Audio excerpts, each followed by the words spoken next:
Bonsoir à tous. Donc ravi de vous retrouver pour un nouveau Mardi de l'Histoire, cette fois avec Lucien François Gantès.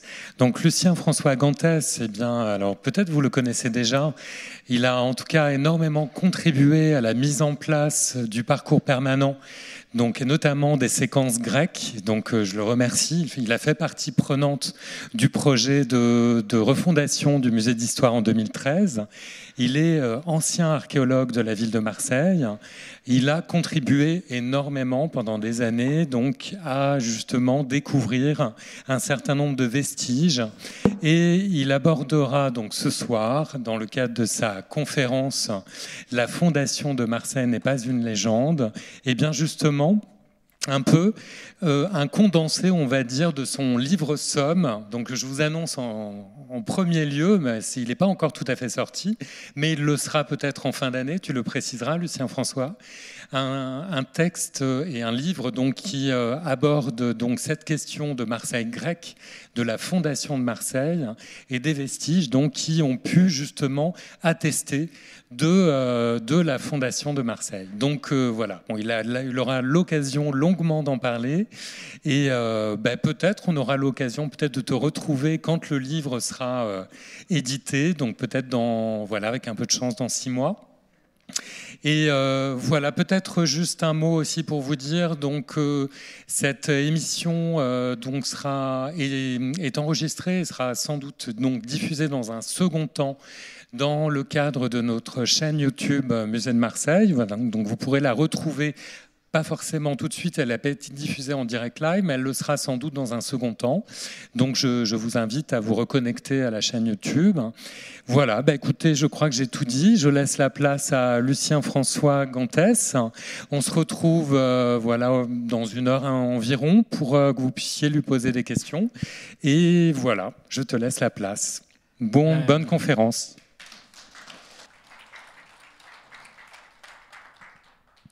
Merci Jérôme. Je voudrais tout d'abord, avant de commencer cette conférence, remercier Fabrice Denise et Xavier Corré qui m'ont proposé donc de venir vous exposer ici les origines de Marseille telles qu'on peut se la représenter aujourd'hui, ainsi que Richard Bellodi et Emmanuel Logier pour leur aide technique. Voilà. Donc, la fondation de Marseille n'est pas une légende. Voilà, c'est un titre un petit peu provocateur, amusant. Qu'est-ce que ça signifie ? Mon exposé sera articulé autour de 7 points, de 7 questions importantes qui concernent bien évidemment la naissance de la cité grecque, ce qui se passe avant, pendant et un peu après la fondation. Mon exposé couvre une période assez longue qui commence bien avant la fondation de Marseille, qui démarre au 4e millénaire avant Jésus-Christ, qui commence au néolithique et qui se termine à la fin de la première génération de colons qui s'installent, qui vivent à Marseille et qui fabriquent une véritable cité grecque. Alors, le premier aspect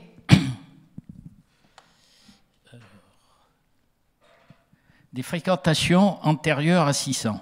Voilà, ça c'est une question qui est très importante pour comprendre la suite des événements.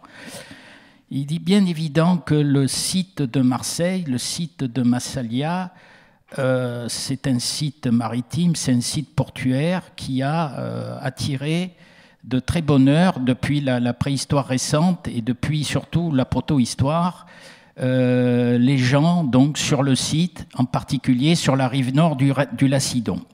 Alors la révélation de ces faits concernant l'âge du bronze, la rive nord de la Calanque, c'est le point de départ, ce sont les fouilles de la place Jules Verne en 91, 92 et 93 qui ont apporté les premiers éléments de cette histoire. Les premiers éléments, je dirais, d'ordre naturaliste. Alors, la place Jules Verne, vous savez tous où c'est. Alors, je vais vous l'indiquer clairement si le truc. Voilà. La place Jules Verne, c'est cette place. Je vais peut-être me déplacer parce que la flèche n'est pas assez puissante. Voilà, la place Jules Verne, voilà l'hôtel de ville, et voilà donc la place Jules Verne. Il y a environ 3000 mètres carrés. C'est au cours de ces fouilles qui ont débuté en 91 qu'ont été mis au jour directement au contact du terrain naturel des accumulations, un dépôt d'huîtres d'origine anthropique qui couvre cette surface-là, c'est-à-dire plus de 2000 mètres carrés. Ça, c'est les courbes ça, c'est le terrain naturel, et voilà la forme de l'amas. Alors, la fouille de cet amas n'a malheureusement pas procuré de restes d'industrie. Malheureusement, c'était une fouille d'urgence et le temps a manqué. Les archéologues n'ont pas pu explorer de manière très fine l'épaisseur du dépôt. Néanmoins, des datations ont pu être faites à partir des tests des coquilles d'huîtres. Ces coquilles ont été consommées, hein, elles étaient ouvertes. Et donc, en particulier, donc, ces datations et les premières observations et la fouille sont l'œuvre de Nicolas Véder et de Christophe Morange. Ces datations, elles ont été affinées au cours des années et on a pu distinguer 3 moments importants dans ce dépôt d'huîtres consommées par l'homme. Donc, tout d'abord, la base du dépôt. La base du dépôt, on a des datations en chronologie absolue, hein, avant Jésus-Christ, 1390-1043. Évidemment, ça ne parle pas beaucoup. Pour essayer de donner vie à ce dépôt, il faut convertir avec les datations des civilisations de l'âge du bronze. Par exemple, 1390-1043, ça correspond à la fin de l'âge du bronze moyen et au début du bronze final. Ensuite, d'autres séries de datations, toujours au C14, ont été faites dans la partie centrale. Donc il y a une évolution du plus ancien au plus récent. Là, on est entre 1170 et 856, c'est-à-dire entre les cultures du bronze final 2A et du bronze final 3B. Et enfin, et là c'est très intéressant, le sommet du dépôt s'étale entre le bronze final 3A et le début de l'âge du fer, c'est-à-dire en gros le premier millénaire avant Jésus-Christ et surtout la première moitié du premier millénaire avant Jésus-Christ, 991-657. C'est-à-dire que sur un même lieu, on a une accumulation qui a fonctionné pendant très longtemps, donc entre la fin du bronze moyen et pratiquement le début de l'âge du fer. Ça va très au-delà d'une simple fréquentation.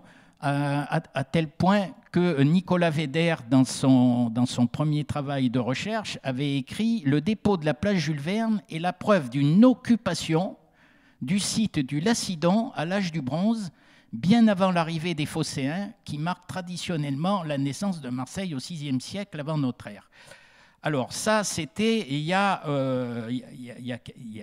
c'était dans les années 90. Depuis... Les chercheurs ont progressé, ils ont affiné leur analyse et ils se sont intéressés à d'autres marqueurs, comme par exemple la courbe des pollens, qui indique qu'effectivement, au premier millénaire avant Jésus-Christ, il y a un envasement accéléré et il y a une fréquentation humaine du site de plus en plus élevée.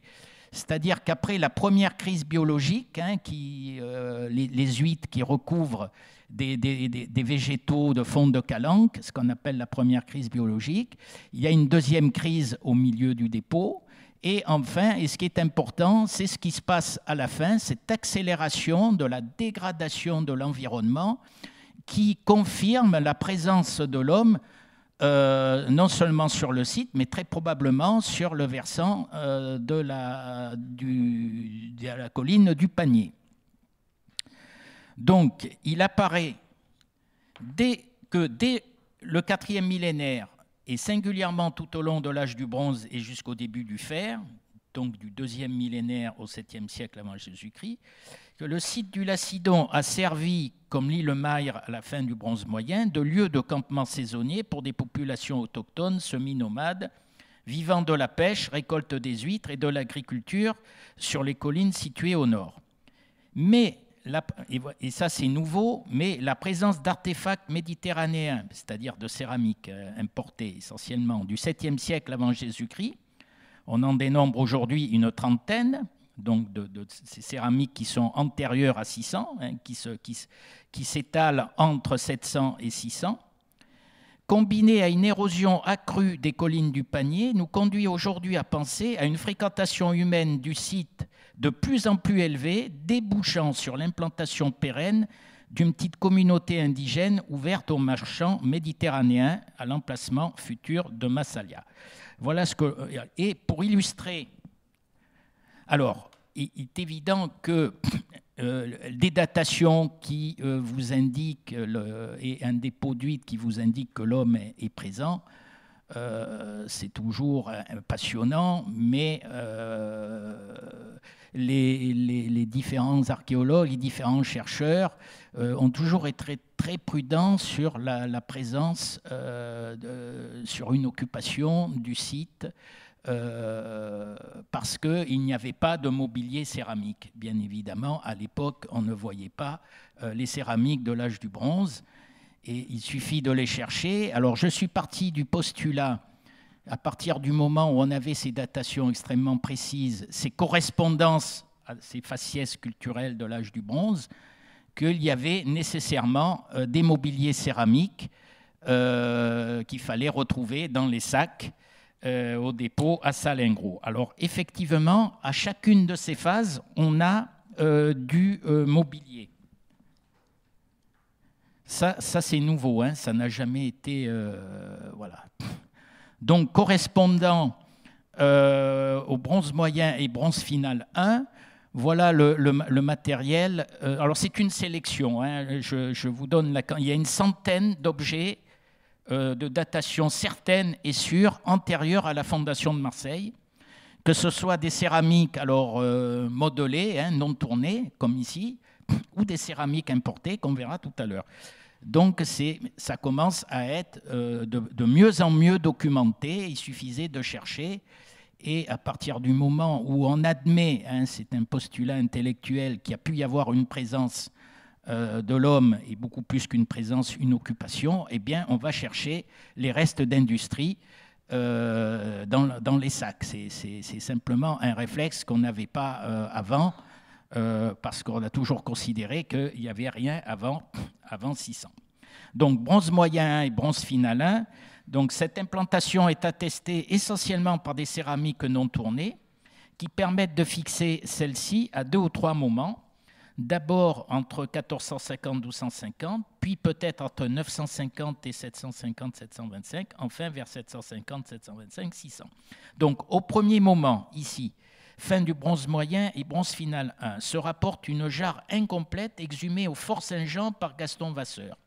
Alors ça, c'est un objet qui a été publié depuis très longtemps, hein. Il a été publié en 1914, personne n'en a jamais passé. Personne n'a jamais regardé cette publication avec des yeux avertis, voilà, qui par son décor se rapproche beaucoup des jarres. Vous avez la comparaison, hein, voilà, le fragment est à droite. À gauche, c'est la publication de Gaston Vasseur. Et au centre, vous avez la restitution de l'objet. C'est une comparaison, hein, c'est pas le fragment. Donc, ce sont des jarres ou des pots avec un cordon impressionné. Et sur ce cordon impressionné, hein, au doigt, il y a une petite prise, un petit tenon horizontal. Donc, les comparaisons ne manquent pas. En particulier la veine des fourches 1 à Solt de la fin du bronze moyen et du bronze final 1.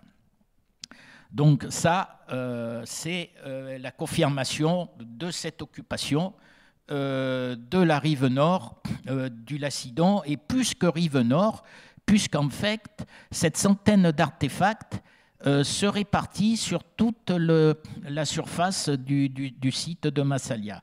Hein, le fragment publié par Vasseur a été découvert sur le promontoire du Fort Saint-Jean, donc on est quand même loin de la place Jules Verne. Début du premier âge du fer. Hein, j'accélère un petit peu, je ne vais pas vous montrer. Voilà. D'autres céramiques non tournées attribuables au premier âge du fer documentent la deuxième moitié du 7e siècle.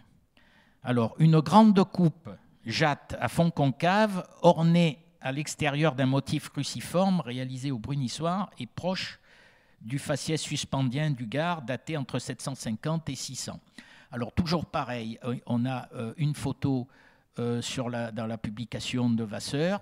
Vous avez à droite la photo de l'objet, en haut, au centre, le dessin avec la croix incisée et une comparaison, je ne sais pas si c'est très visible, en bas, qui montre la présence d'une très grande coupe, donc du début de l'âge du fer.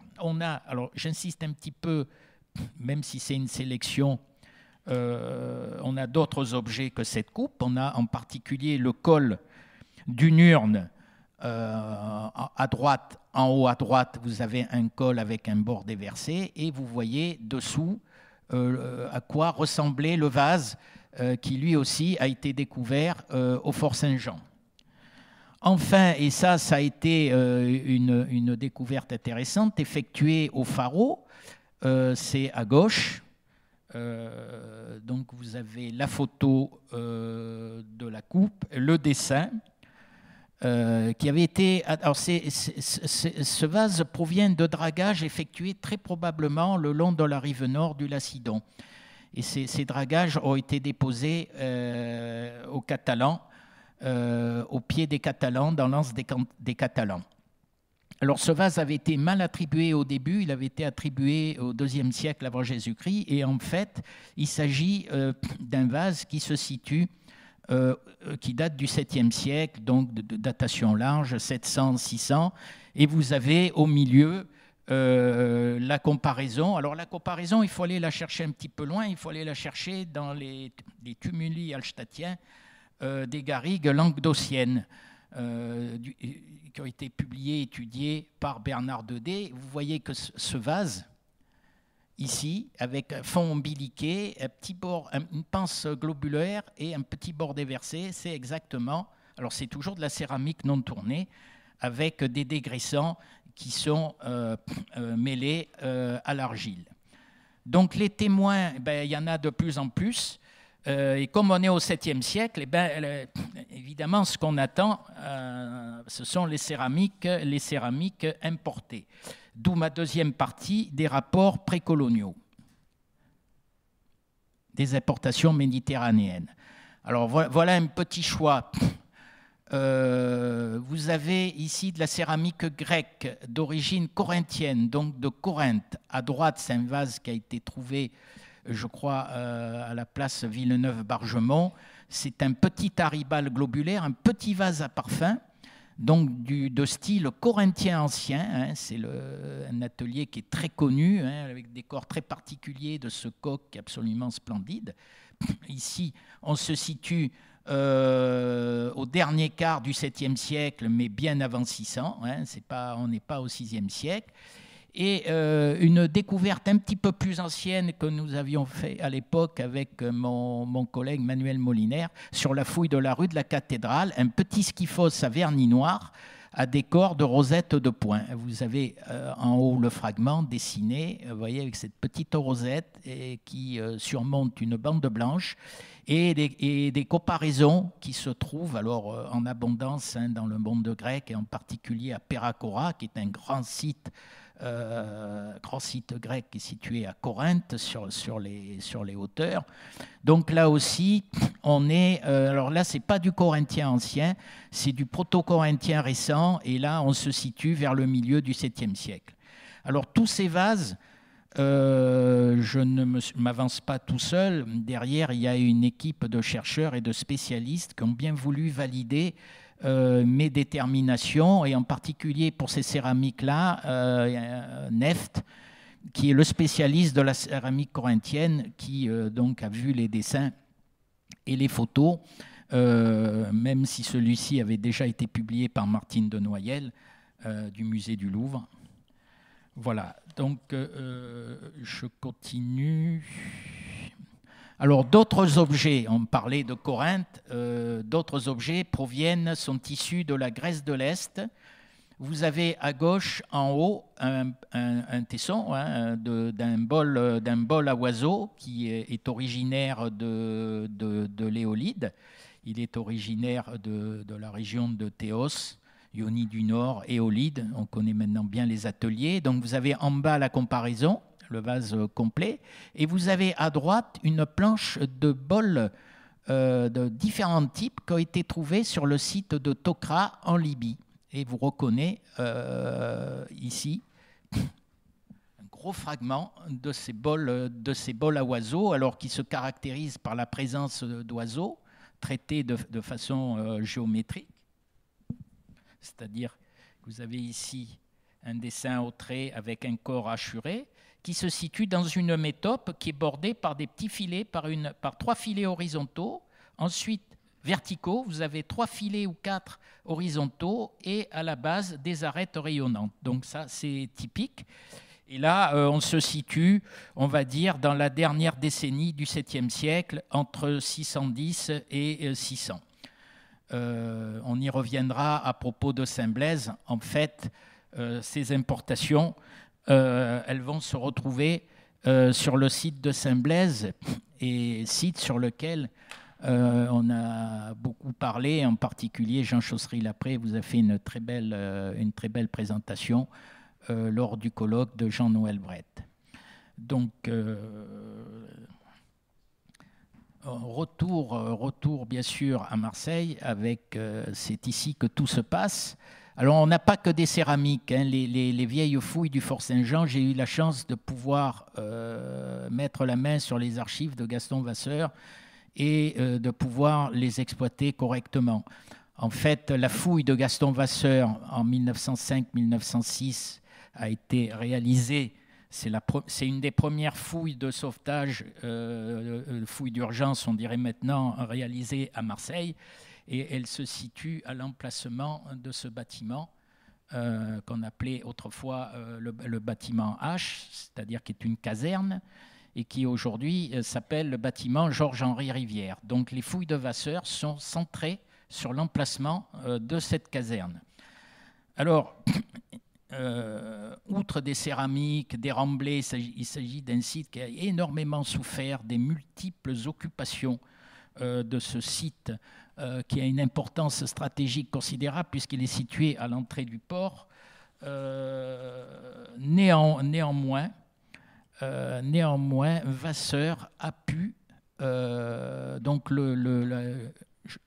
je vous parle de la partie supérieure du fort, hein, vous reconnaissez la caserne ici, et la paroi rocheuse du plateau supérieur, qui est masquée par tous les aménagements modernes.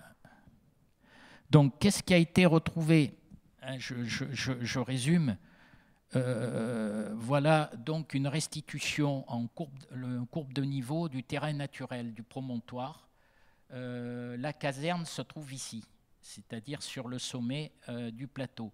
Il a trouvé les traces, les structures en creux d'un fossé, d'un angle de fossé, un fossé donc qui est creusé dans le paléosol et dans le stampien, c'est-à-dire dans le terrain dur naturel. Et ce fossé a une épaisseur, il est très large, hein, il fait 3,50 mètres de large, 2,40 mètres de profondeur.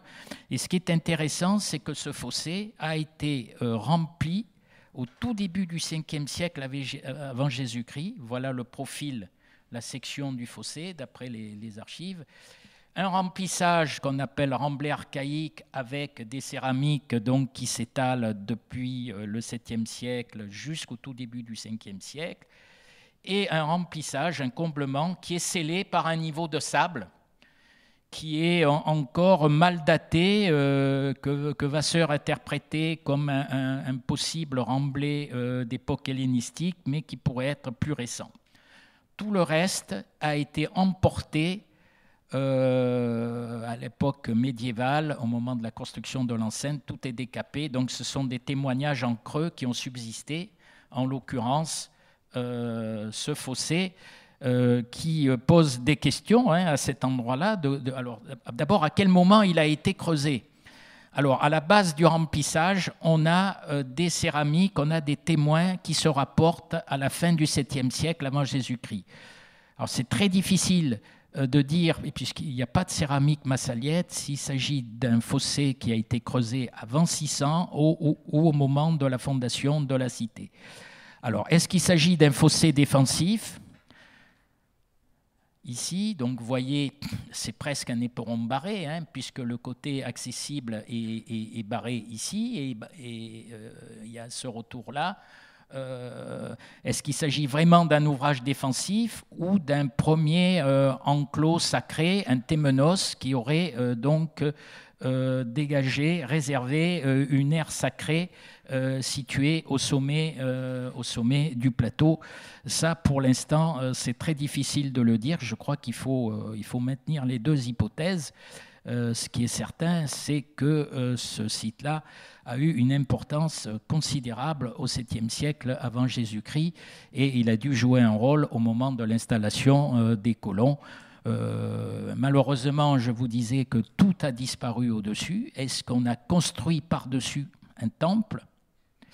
Ça, c'est malheureusement, aujourd'hui, on ne peut plus rien prouver, puisqu'on n'a pas les éléments pour l'affirmer.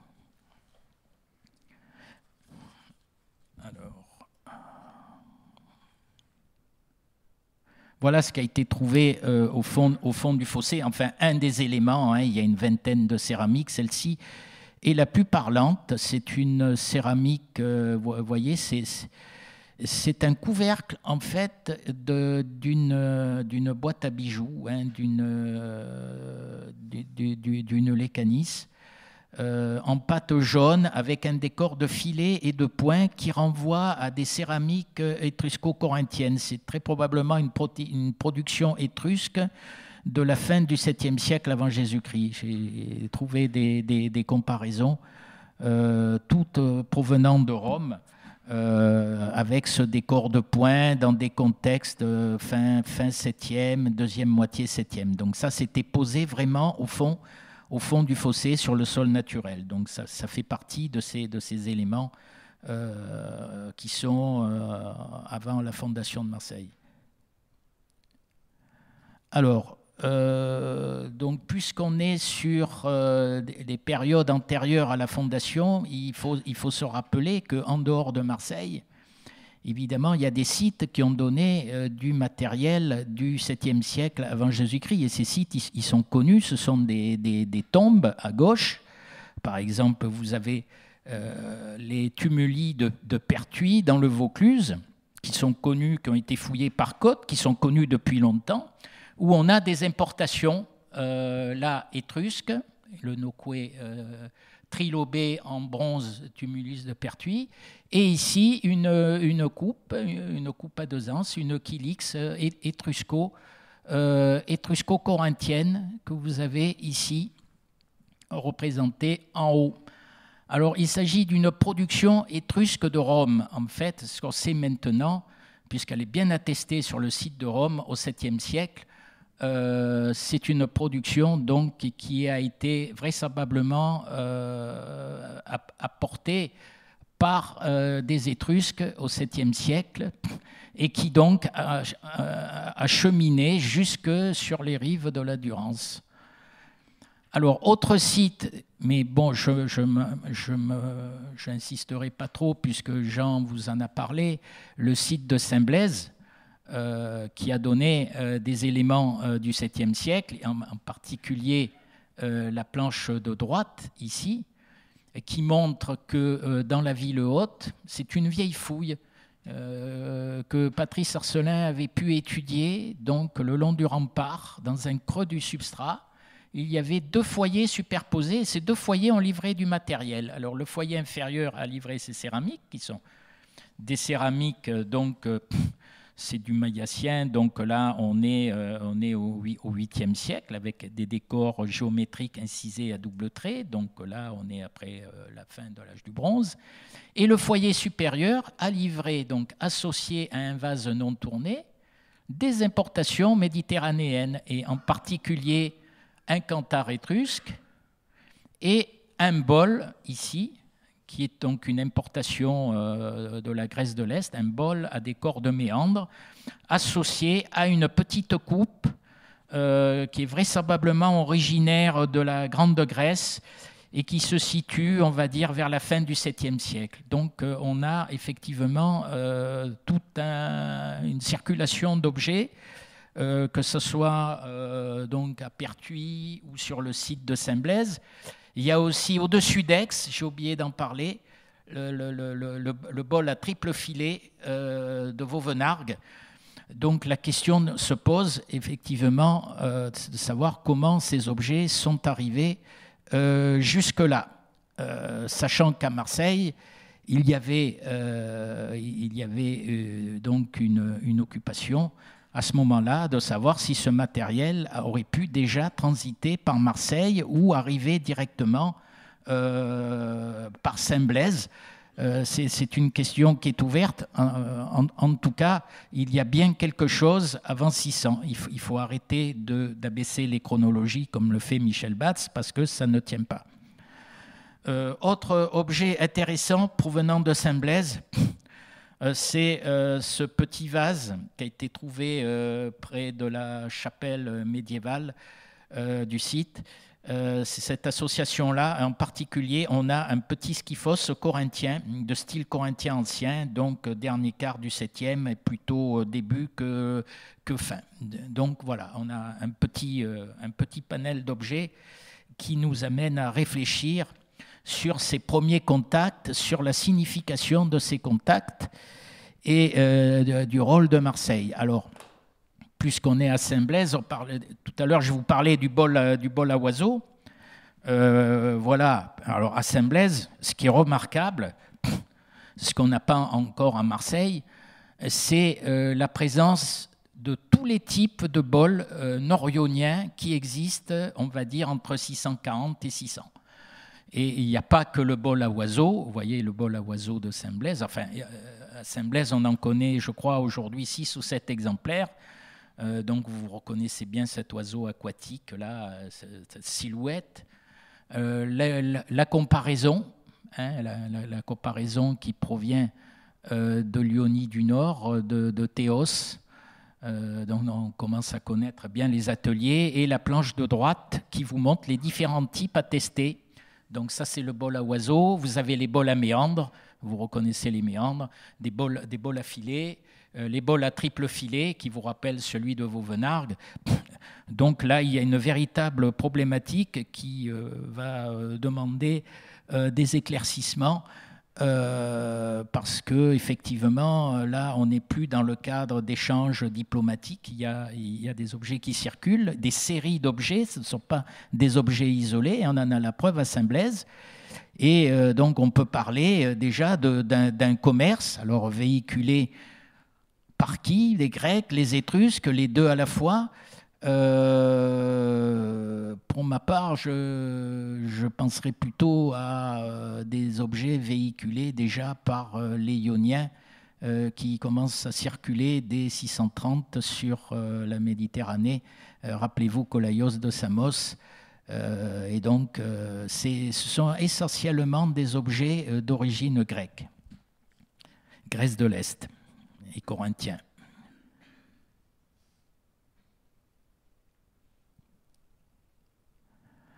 Alors, puisqu'on parlait des Grecs, des Ioniens, alors parlons un petit peu de Phocée. Phocée, ça se situe donc sur le littoral de l'Asie mineure, en Éolide. C'est une cité qu'on connaît mal, d'où sont partis les colons qui ont fondé Marseille. C'est une cité qu'on connaît mal, qui existe depuis pratiquement l'époque géométrique. Et même s'il y a eu de très nombreuses fouilles, le gros souci, c'est qu'on a très peu de publications précises. Les seules dont on dispose ce sont celles d'Akourgal qui sont un petit peu anciennes et celles d'Homère Oséite. Et vous avez donc ici la petite presqu'île qui commande en fait 2 ports. C'est un port double avec donc au sud un grand port abrité et au nord un petit port.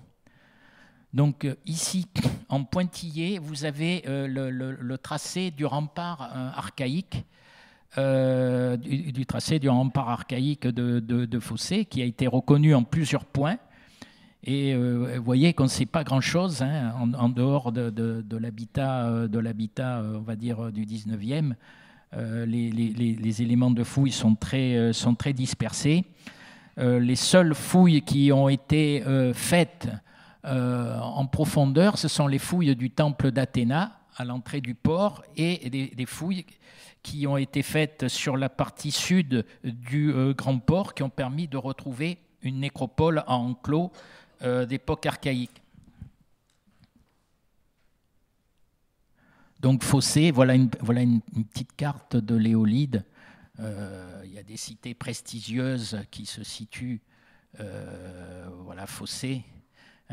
Le golfe de Smyrne, bien évidemment, Smyrne, Clazomène, Chimée. Alors, ce sont toutes des cités qui ont eu Chios, Érythrée. Ce sont des cités qui sont connues pour leur céramique. Chios, les calices de Chios ou d'Érythrée. Chimée produit aussi des céramiques que l'on a pendant très longtemps attribuées à Fossé. L'atelier du Dinos de Londres. Vous avez Théos pour les bols à oiseaux. Donc Fossé, oui, voilà, la fouille du temple d'Athéna, les gros éléments qui manquent encore à Marseille et qui nous font rêver. Ces chapiteaux d'ordre ionique, de style ionique absolument splendide, en calcaire local. La restitution du temple. Alors le temple se situait sur un podium imposant. Le temple a été, on dit temple d'Athéna, alors pendant très longtemps, hein, c'était une supposition. L'année dernière, il y a des offrandes sur céramique qui ont été trouvées et avec des graffitis qui attestent d'époque archaïque, qui attestent bien que le temple était consacré à Athéna. Et ce qui est intéressant pour Marseille, c'est la présence au pied de ce mur de petites niches qui ont abrité des Nicegoy, hein, ces fameux Nicegoy que Laura Roux a étudiés, qu'on appelle les Nicegoy de la rue Négrel. Donc ici, on peut se demander si ces Nicegoy n'étaient pas consacrés à Athéna. Vu la proximité du temple qui se trouve au-dessus. Donc là, je vais passer assez vite. Effectivement, moi, je suis entièrement d'accord avec ce que Jean vous a présenté la dernière fois.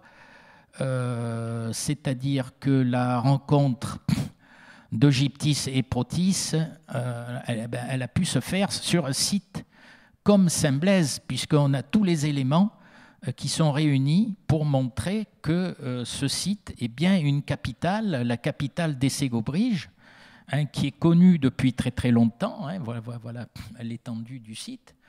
D'un point de vue, disons, stratégique, d'un point de vue, on va dire, de la densité de population, puisque le site est entièrement occupé dès la fin du 7e siècle. Hein, il y a plusieurs points qui ont été reconnus.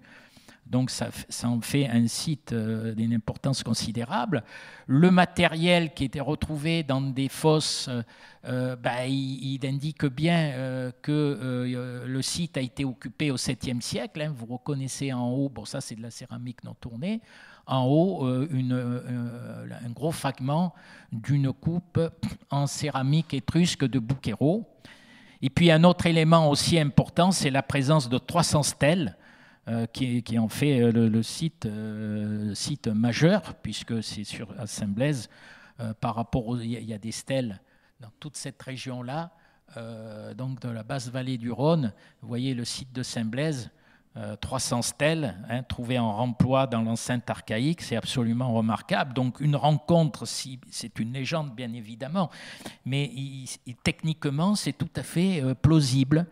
C'est tout à fait plausible. En tout cas, la rencontre ne s'est pas faite sur Marseille, puisque la légende dit bien qu'on concède un terrain. Et ce terrain, il n'est pas il est pas dans la capitale, il est dans un autre endroit, en l'occurrence Marseille. Mais la question qui se pose, la question qui est posée, bon voilà l'itinéraire de nos migrants phocéens qui au passage partent de Phocée, traversent la mer Égée et toute la Méditerranée, s'arrêtent à Rome. Alors ça aussi c'est intéressant, avant de venir à Marseille ou en tout cas à Saint-Blaise. Alors, ils arrivent avec leurs bateaux, les porte-écouteurs, j'insiste pas trop, qui sont aujourd'hui bien documentés à Marseille grâce au bloc de l'Alcazar, au graffiti de l'Alcazar. Donc, vous avez à droite la restitution de ces bateaux à 50 rameurs qui étaient de véritables navires de guerre et de transport. Donc, ça faisait quand même beaucoup de monde. Voilà. Je ne résiste pas au plaisir de vous montrer donc cette fresque de Puvis-de-Chavannes qui représente la cité grecque de Marseille d'une façon très, on va dire très romantique. Donc retour à la cité phocéenne, donc je passe un petit peu, vue aérienne. Alors un schéma qui a été publié donc de la cité grecque du début, qui a été publié par Henri Trésini, à qui je voudrais rendre un hommage aujourd'hui. C'est en gros, à partir du texte de Strabon, c'est une restitution des différentes composantes de la cité grecque de Massalia. Avec, donc vous reconnaissez la presqu'île, le vieux port, l'Acra de Strabon, qui correspond donc à la butte Saint-Laurent et au promontoire Saint-Jean, Pétra à la place des Moulins, donc l'Agora, une restitution. Alors sur le tracé de l'enceinte, moi je suis très réservé. En tout cas, Henri avait proposé des tracés d'enceinte successifs qui se développent. Ça serait trop long de vous présenter ça. Vous avez ici un des tracés. Moi, pour ma part, je pense qu'il n'y en a eu qu'un seul, parce que refaire des enceintes tous les 60 ans ou tous les siècles, ça finit à terme par coûter très cher. Et donc, je pense que la cité grecque de Massalia, dès le départ, elle couvre les 50 hectares. Alors, ça ne veut pas dire que tout est urbanisé. Il y a une urbanisation progressive qu'on va voir. En tout cas, tout se fait pendant la première génération des colons. Tout se met en place entre 600 et 570, très rapidement. Alors, évidemment, l'entrée du port, le fort Saint-Jean, l'église de Saint-Laurent, c'était un endroit privilégié, un endroit stratégique. On a eu la chance de pouvoir fouiller dès les années 86 avec Marc Bouiron, Manuel Molinaire et Patrick Reynaud. Donc les vestiges, on est au sommet de la butte Saint-Laurent, je ne sais pas si vous les voyez. Vous avez les deux habitats trouvés sur la butte Saint-Laurent et les vestiges du collège Vieux-Port, au pied de la butte Saint-Laurent. Là, on est au début du VIe siècle avant Jésus-Christ, disons, on est entre 600 et 570. Alors, ce qui est intéressant, je me suis livré à une restitution, un quadrillage urbain par îlot, qu'on va voir, donc des îlots de 34 mètres sur 67 mètres 50 de long. Si on les projette parallèlement aux courbes de niveau, donc dans le sens nord-est, sud-ouest, à partir du collège Vieux-Port, sont attestés l'existence de 2 rues, donc il y a une rue ici et une rue là. Donc à partir de là, on arrive à Saint-Laurent, et à Saint-Laurent, on s'aperçoit que les 2 maisons, elles se trouvent dans un lot, donc ces fameux lots qui étaient distribués aux colons à l'intérieur de la cité.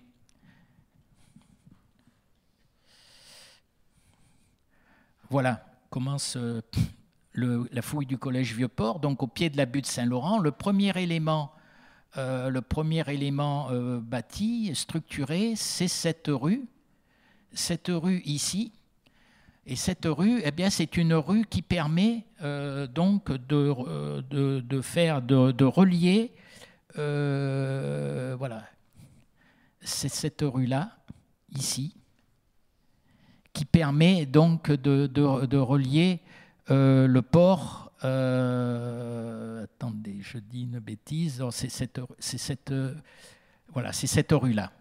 Et cette rue-là, c'est une rue qui est datée du premier quart du VIe siècle, donc du moment de l'installation des colons, c'est-à-dire que dès la fondation, on a installé les rues et à l'intérieur, on a inscrit des lots, et ces lots étaient destinés à chacun des colons qui venaient résider à Marseille. Voilà, un urbanisme régulier. Alors, simplement, c'est un petit peu compliqué parce qu'il y a différentes phases dans les orientations. Et sur le site de la rue, voilà le chantier de la rue de la Cathédrale que nous avons fouillé en 1986-87, avec une découverte majeure, mais vraiment du tout début du VIe siècle, c'est ce puits bâti en calcaire blanc, alimenté par un conduit enterré. Et tout ceci se situe à l'intérieur d'un premier carroyage. On a le lot ici, on a une maison, on peut parler de cabane, donc sur poteaux en bois, porteur et sablière. Et ici, une maison en pierre. Là, on est au tout début du VIe siècle et vous avez le puits ici. Donc ça, c'est une première orientation qui va disparaître après. C'est le système S1 que Manuel Moliner a pu étudier, qui va disparaître très vite.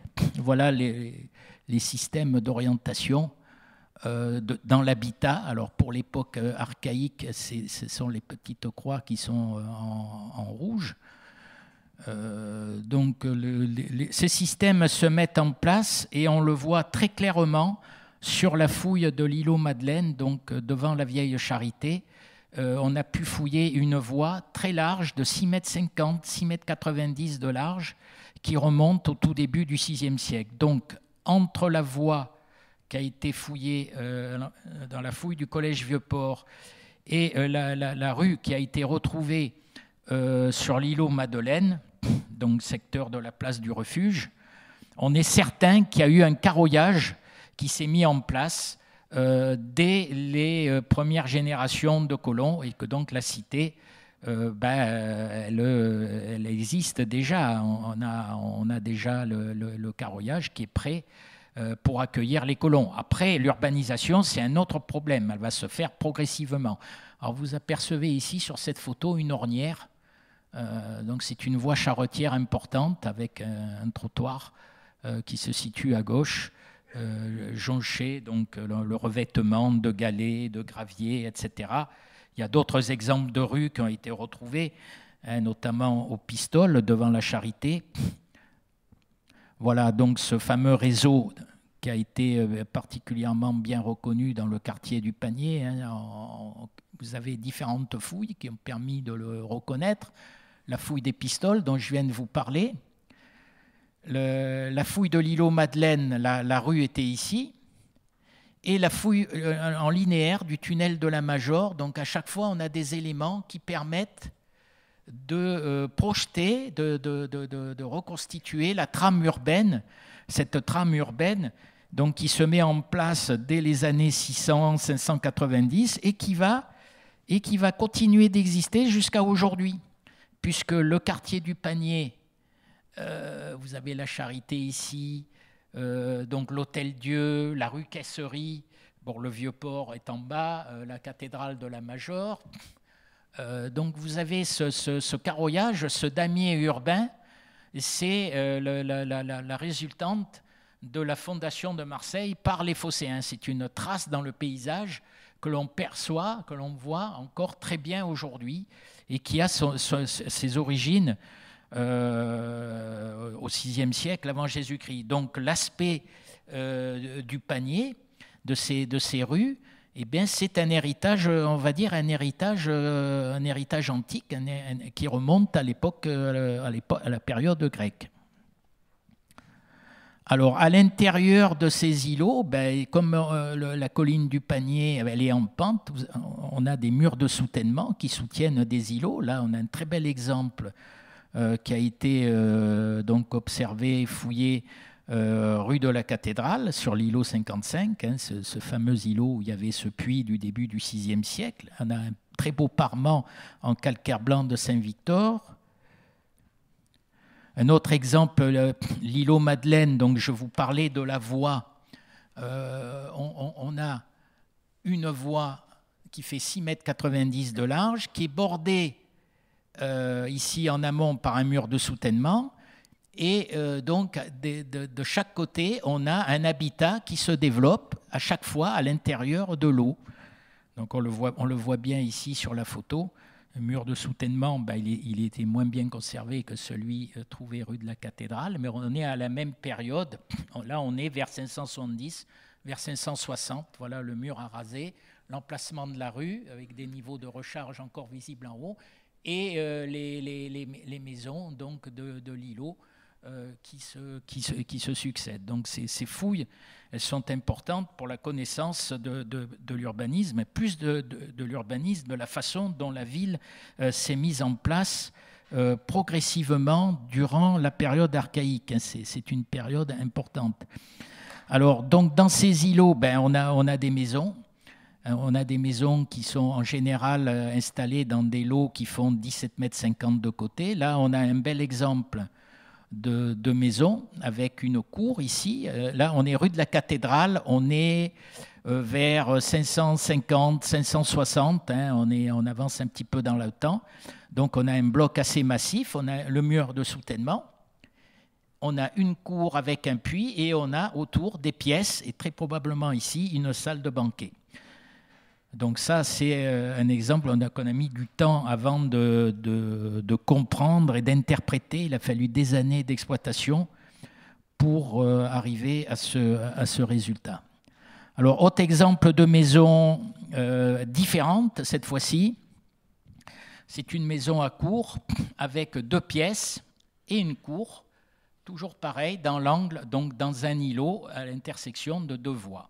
Là, ici, on est vers 570, et puis vous avez une restitution de cette maison à l'intérieur de l'eau. Alors ça, c'est une maison du collège Vieux-Port, qui est très intéressante parce qu'elle permet d'établir des parallèles avec des maisons qui se trouvent en Grande-Grèce et en Sicile, et qui permet de dire qu'on est vraiment dans ce monde colonial de l'extrême Occident. Voilà, ça, c'est une vue. Ça, c'est le tunnel de la Major. Il y a une rue au centre qui était bordée d'îlots. Donc là, on n'a que les longueurs d'îlots, 67,50 m, et le départ des pièces, des habitations à l'intérieur, toujours vers 570, 560. Alors, à l'intérieur des maisons, bon, il y a de l'architecture domestique. Là, il y a un très bel exemple de foyer domestique dans l'angle d'une pièce. Ça, c'est place de l'îlot Madeleine.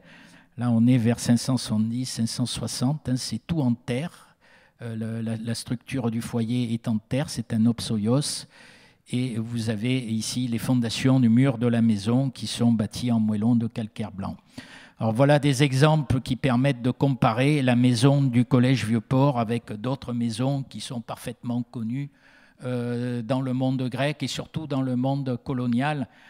Vous avez ici cet exemple-là situé à Mégara et Ibléa, donc en Sicile, avec toujours ces 2 pièces et cette cour située à l'intérieur d'un lot, puis d'autres exemples divers qui montrent un petit peu le modèle, voilà, ici, modèle standard qui existait dans le monde grec, donc qui rattache parfaitement Marseille à tout ce contexte colonial. Hein, c'est une recette qui fonctionne bien. On ne refait pas le monde. Hein, il y a simplement des schémas qui circulent, hein, qui sont donc véhiculés par probablement par des architectes. Alors on va quitter le monde grec de Massalia pour s'interroger au monde gaulois. Donc voici une carte donc, des sites proto-historiques qui environnent Marseille, avec, vous reconnaissez Marseille ici. Je vais vous montrer le site de Saint-Blaise. Et puis, à partir de là, la vallée de l'Uvonne avec le Baou de Saint-Marcel et d'autres sites comme le Roc de la Croix. Alors, là aussi, c'est intéressant parce que je ne partage pas tout à fait le scepticisme de notre ami Jean Chaussery-Lapré. La vallée de l'Uvonne, alors c'est vrai que Saint-Blaise, c'est la capitale des Ségobriges, pourquoi pas, hein, rien ne s'y oppose. Mais ça ne veut pas dire pour autant que dans l'environnement proche de Marseille, il n'y avait rien ni personne. Parce que c'est la théorie actuelle, c'est de dire les Phocéens ils s'installent parce qu'il n'y a personne. Sur le site, on voit que ce n'est pas tout à fait vrai, qu'il y a des choses avant. Et sur le territoire, c'est-à-dire dans l'arrière-pays proche, en l'occurrence la vallée de l'Uvonne, hein, c'est un axe important, puisqu'il permet de se connecter avec la plaine aixoise. Vous avez, par exemple, à Saint-Marcel, non pas le Baou de Saint-Marcel, mais l'oppidum proto-historique de la Tourette, qui est situé au sud du Baou de Saint-Marcel, à 7 km donc, de Marseille, dans la vallée de l'Uvonne. Donc c'est le site le plus près de l'Uvonne. Vous reconnaissez dans la partie supérieure des clichés le plateau, percé de grottes et d'abris sous roches, et un magnifique lotissement qui a été fait dans les années 2000, malheureusement, et qui a permis donc une intervention archéologique. Et cette intervention, elle n'était pas prévue au programme, mais elle a montré qu'il y avait des maisons, qu'il y avait un habitat ici depuis pratiquement la fin du néolithique, et un habitat très important aussi au 7e siècle, la découverte était ici, au 7e siècle avant Jésus-Christ, plein 7e, il n'y a aucune importation méditerranéenne. Donc on a pu explorer rapidement, mais le site a été protégé aussi, donc on n'a fait que vérifier la présence d'habitation sur cet emplacement. Donc des céramiques non tournées, hein, modelées proto-historiques du début de l'âge du fer, du 7e siècle, qui étaient connectées avec des éléments d'habitation. Alors, autre site aussi occupé au 7e siècle, alors occupé on ne sait pas comment, c'est le plateau du Baou de Saint-Marcel, où on a des fragments d'un objet que les proto-historiens appellent une urne. On a différents éléments, un col, un épaulement, un fond. Et pour essayer de comprendre ces membra dijecta, je vous ai mis à droite un vase qui a été trouvé dans la grotte suspendue du Gard et qui a donné son nom à toute une série de poteries de ce moment-là. C'est ce qu'on appelle le suspendien. Donc cette urne, permet donc de lire et d'interpréter les objets qui sont à gauche. Vous avez le col et l'épaulement d'une urne de faciès suspendien du 7e siècle avant Jésus-Christ. Donc sur le plateau du Baou de Saint-Marcel, j'ai pu en repérer, il y en a à peu près une dizaine, et il y a aussi du mobilier métallique. Alors la question, c'est de savoir si ça correspond à une occupation, un habitat sur le plateau du Baou, ou bien à des sépultures, à des tombes, donc à des funéraires. Moi, j'opterais plus pour du funéraire, puisqu'on n'a que de l'urne et du mobilier métallique. On a l'impression qu'il y a eu des tumuli qui ont été arasés au moment où le site a été créé vers le milieu du VIe siècle. Donc, milieu du VIe siècle, là, on est un petit peu avant. Donc, dans les grottes, là non plus, ce n'était pas le désert. Il y avait vraisemblablement des tombes. Et on a retrouvé un fragment d'un vase qu'on appelle une olpée, c'est-à-dire un petit vase à verser en céramique attique à figure noire. Vous reconnaissez les décors de rosettes peintes et incisées. Et le vase qui est à gauche, c'est la comparaison. Donc voilà à quoi ressemblait l'olpée du Baou de Saint-Marcel, qui a été trouvé dans la falaise. Donc vous reconnaissez ici la rosette, en haut à droite. Vous avez ici la bordure du panneau, le petit filet vertical, et ici l'extrémité incisée de l'aile de cet animal fantastique. Ici, on aperçoit l'extrémité incisée de l'aile. Donc, on a bien cette comparaison. Alors, l'intérêt, c'est qu'il s'agit d'une des œuvres les plus anciennes du peintre de la Gorgone. Donc on est vers 600-590. Donc ces objets circulent. Et s'ils circulent, eh ben, ils viennent bien de Marseille, qui est à la porte d'à côté. Alors ce site du Baou de Saint-Marcel, il va évidemment...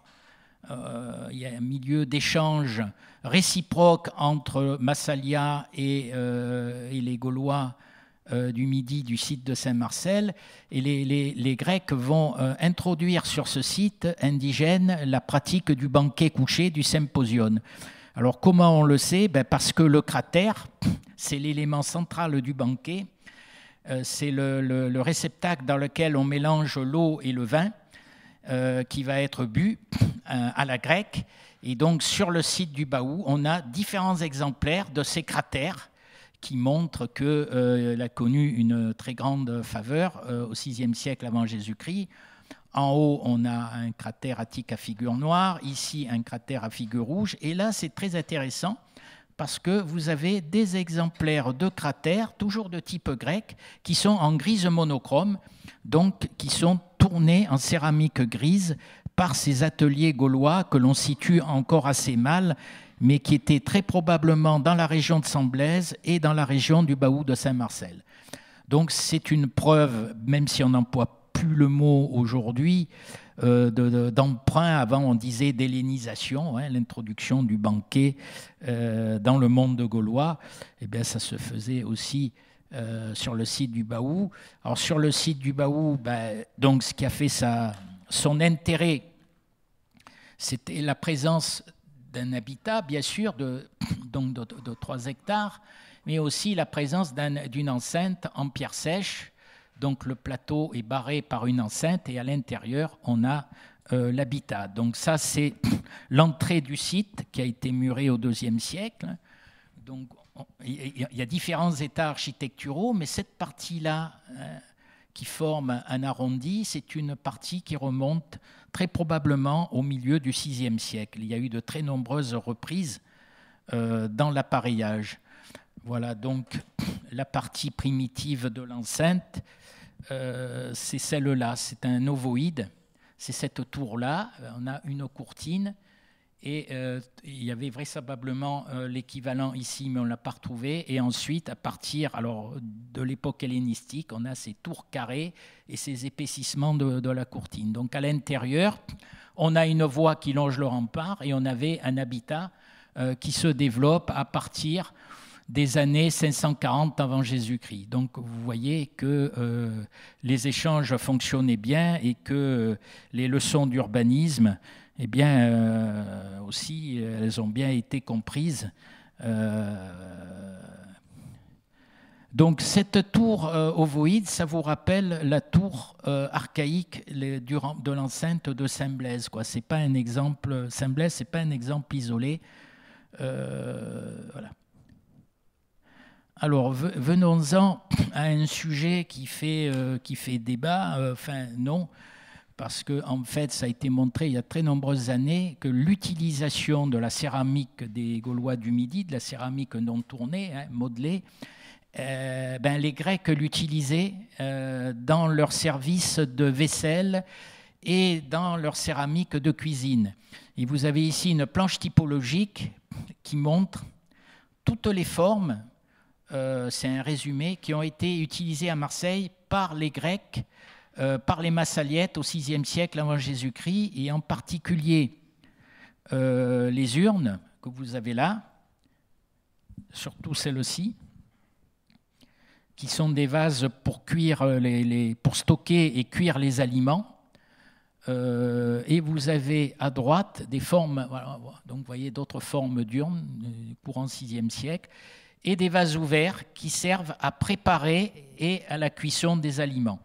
Donc tout ça était intégré dans le vaisselier des Massaliettes qui comportait, alors voilà, ce qui est intéressant de voir, c'est que l'usage de la céramique non tournée, qui a été interprété pendant très longtemps comme la présence de Gaulois dans la cité, eh bien en fait c'est pas un marqueur qui est sûr, puisque la fonction première de ces objets, c'est de servir dans la cuisine quotidienne.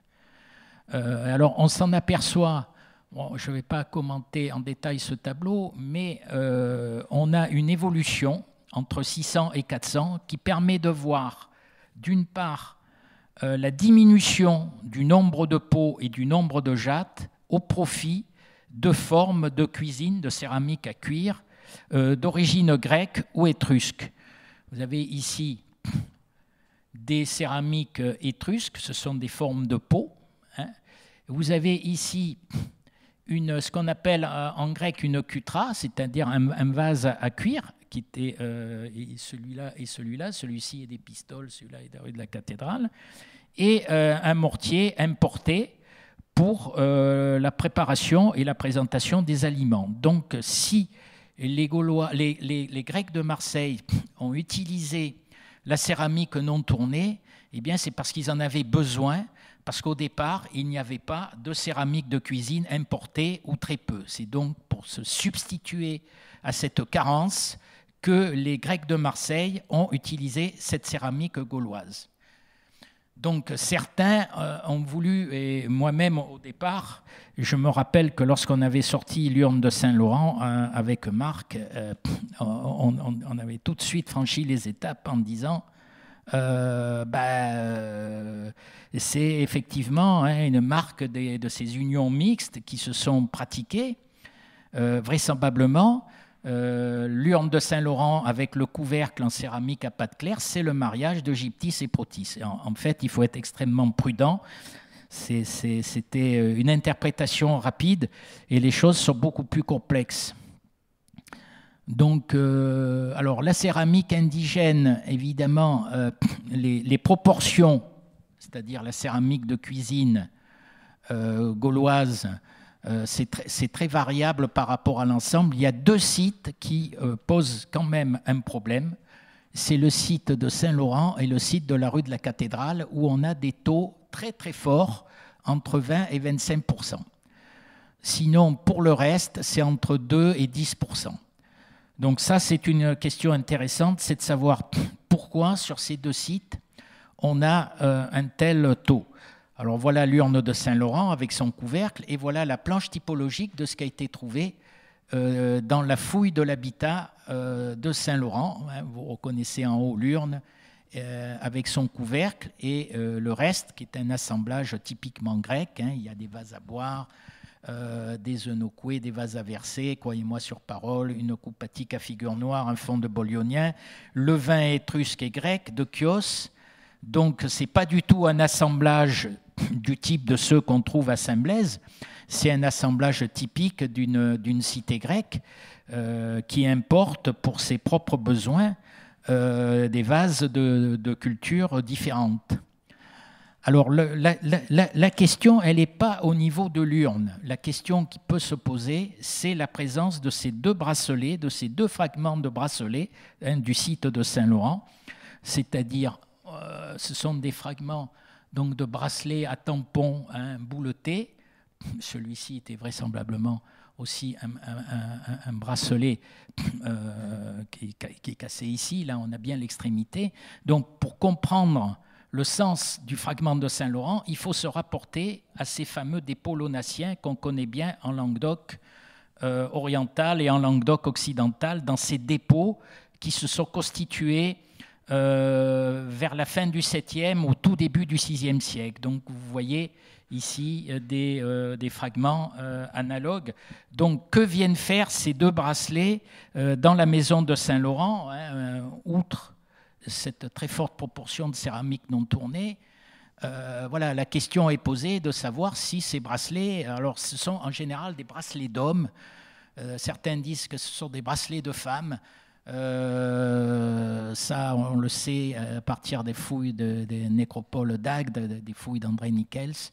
Donc, est-ce qu'il y avait une femme gauloise qui portait ces bracelets dans la maison de Saint-Laurent? Voilà, ça, c'est une piste, c'est un élément un petit peu plus solide que les urnes. Donc, il faut, je pense, nuancer notre jugement. Et il y a un autre site aussi qui est intéressant, c'est la fouille de la rue de la Cathédrale, où on a dans une maison sur poteau porteur en bois, on a 25% de céramique non tournée avec des coupes, et on a ce qu'on appelle un sculptorium en bronze qui appartient à la civilisation hallstattienne de l'âge du fer, donc gauloise. Et là, on est au tout début du VIe siècle. Donc, on a de la céramique non tournée dans des quantités qui sont, on va dire, importantes, significatives. Et on a du mobilier métallique gaulois qui peut-être permet de poser de nouvelles bases pour les recherches à venir. Sur Marseille, ce sont des pistes. Alors, je terminerai ma conférence par cette carte qui montre l'importance des dépôts launaciens, donc de ces objets souvent hors d'usage, qui sont des fragments, bracelets, parures, armes, il y a toute une typologie. Et on voit que le Rhône constitue vraiment, vous voyez, l'ONAC qui a donné son nom au dépôt, et leur absence ici dans à l'est du Rhône. Alors c'est intéressant de voir qu'à Marseille, il y a des objets qui appartiennent à ce type de dépôt, donc là aussi, je pense que c'est important de le signaler. Voilà, je crois que je vais m'arrêter là parce que sinon ça nous mènerait un petit peu trop loin. J'espère qu'il y aura des questions, j'espère que je n'ai pas été trop confus non plus. J'ai essayé de respecter, je ne sais pas quelle heure il est. Oui, ben ça va. J'ai un petit peu débordé.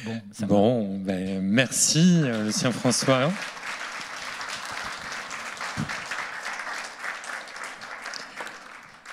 Merci sur cette étude extrêmement poussée et approfondie sur l'arrivée des Grecs de Marseille et sur aussi l'état antérieur avant l'arrivée des Grecs, et notamment de la région. Est-ce qu'il y a des questions dans la salle? Est-ce que vous voulez intervenir? J'espère qu'il y aura des questions parce que on était dans du politiquement incorrect. Bonjour. Même si je suis d'accord avec Jean, son exposé est tout à fait convaincant. Moi, ce que j'ai voulu montrer, c'est non avec votre micro. C'est non pas démolir ces suggestions que j'approuve totalement, c'est aussi de montrer que les situations ne sont pas aussi simples. Qu'est-ce qu'elles en ont l'air? Le fait qu'à Marseille, il y ait une petite communauté, peut-être pas très importante, en tout cas, il y a des gens qui sont présents depuis l'âge du bronze, alors peut-être en pointillé. Il y a des objets du 7e siècle qui montrent qu'il y a eu des contacts, des premiers contacts avec les marchands méditerranéens. Le rôle que Marseille aurait pu avoir peut-être dès ce moment-là, quand on a des objets qui se trouvent sur les vals de la Durance, comment ils sont arrivés là? Est-ce qu'ils sont passés par Marseille? Est-ce qu'ils sont passés par Saint-Blaise? Est-ce qu'ils sont passés ailleurs? En tout cas, il y a un véritable commerce naissant. Et puis la fondation de la cité, alors qu'il y a quelque chose d'extrêmement brutal, de très au point, on applique des recettes, c'est très structuré dès le départ. Je pense que les remparts, on ne les a pas retrouvés. Le rempart du 6e siècle, ou le rempart fin 6e, oui, il est à la Bourse, mais les états antérieurs, on ne les a pas. Les tracés qui ont été proposés par notre ami Henri, ce ne sont que des hypothèses, c'est toujours à débattre. En aucun cas, c'est une certitude, puisqu'on ne les a pas retrouvés. Et je prends un exemple. Le tracé du rempart du milieu du VIe siècle s'appuie sur le quai retrouvé place Villeneuve-Bargemont. Alors déjà, Antoinette n'était pas d'accord. Elle disait que c'était un quai et pas un rempart. Et lorsqu'on a repris l'étude des mobiliers qui se trouvaient sous cette structure, on s'est aperçu qu'elle datait non pas du début du VIe siècle, mais du début du Ve siècle avant Jésus-Christ. Donc en aucun cas, cette structure peut servir de base, d'appui pour reconstituer un tracé de rempart. Donc vous voyez, c'est pareil pour le rempart qui passe la rue Leca. C'est un mur qui a été installé à l'époque hellénistique. Il n'est pas ni archaïque, ni du IVe siècle avant Jésus-Christ. Donc il faut être sérieux et admettre que pour l'instant, ce ne sont toujours que des hypothèses. Voilà. Bonsoir, c'est moi Bonsoir. qui ai le micro là, je suis là. Une question, en 1943 on détruit une belle partie du panier, Ouais. est-ce que vous vous êtes appuyé aussi sur tout ce qui s'est passé? Est-ce que après la destruction il y a de l'archéologie ou pas du tout? Oui, alors d'abord, c'est pas le panier, c'est la ville basse, c'est-à-dire c'est tout ce qui se trouve en contrebas de la rue Caisserie, entre la rue Caisserie et le Vieux-Port. Alors bien évidemment, il y a un pionnier de l'archéologie marseillaise qui s'appelle Fernand Benoît, qui était directeur des Antiquités à partir de 1948 et qui a lancé avec les faibles moyens de l'époque une campagne de diagnostic, on va dire, et de fouilles. Et c'est grâce à lui si aujourd'hui on a les gradins du théâtre qui sont maintenant dans le collège Vieux-Port, et si on a surtout le musée des docks romains et beaucoup de connaissances qui se trouvent condensées à l'intérieur d'un ouvrage que vous connaissez sans doute qui s'appelle la carte archéologique de la Gaule, la CAG, la partie Marseille. Vous verrez l'ampleur de ces découvertes et des résultats.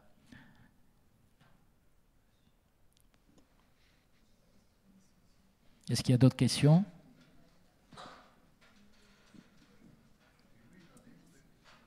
Allez-y, Oui. n'ayez pas Oui. peur. Oui, bonjour.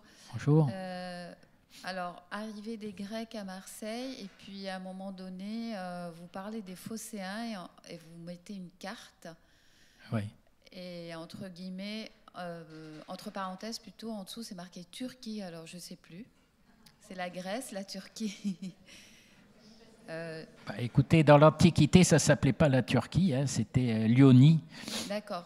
Le Phocée, c'est une cité portuaire, donc au bord de la mer. Comme toutes ces cités, ces mégapoles comme Milet, comme Samos, ou alors dans les îles comme Chios, Samos, c'est des cités maritimes qui ont vécu avec la mer. Donc c'est pour ça qu'ils s'installent à Marseille et pas à Saint-Blaise. D'ailleurs, moi, le seul point sur lequel je tique un peu, c'est comment les Phocéens, sur leur panthécontaire, ils ont pu aller jusqu'au site de Saint-Blaise. Il y a 2h30 de marche quand on laisse un bateau. C'est loin d'être évident. Bon, ceci c'est de l'anecdote, hein, mais c'est pas un site portuaire Saint-Blaise et les étangs n'ont jamais communiqué avec la mer. Hein. Il faut faire très attention à ça. Voilà.